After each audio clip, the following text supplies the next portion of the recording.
ሰላም ሰላም የዩቲዩብ ተከታታዮች እንደምን ናችሁ? ዛሬ ይዤላችሁ የመጣሁት ከትምህርት ሚኒስቴር የተሰጠ ማስታወቂያ ነው። አስቸኳይ ነው።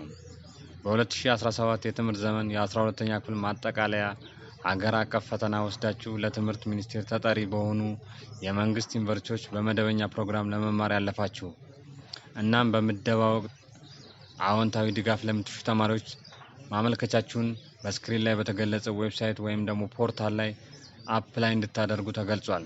ይህም የሆነው ደግሞ እስከ መስከረም 16 2018 ዓ.ም ድረስ እንድታመለክቱ እየተገለጸ ምንም አይነት በአካል የሚደረግ ማመልከቻ የማይቀበሉ መሆኑን ገልጸዋል። ስለዚህ ይህን በማወቅ እናንተም ስክሪን ላይ በተገለጸው ዌብሳይት አፕላይ ማድረግና ማመልከት ይጠበቅባቸዋል ማለት ነው።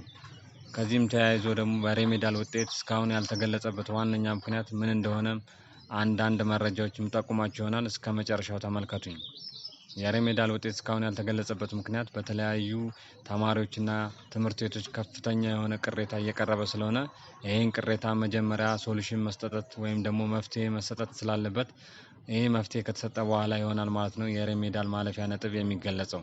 ስለዚህም የሬሜዳል ማለፊያ ነጥብ እየጠበቃችሁ ያላችሁ ተማሪዎች በትዕግስት እንድትጠብቁ አሳስባለሁ። እስከዛም መዘጋጀት ያለባችሁን አንዳንድ ነገሮች የተዘጋጃችሁ እንድትጠብቁ አሳስባለሁ። ቻናሌን ሰብስክራይብ ማድረጋችሁ እንዳትረሱ። ባይ ባይ።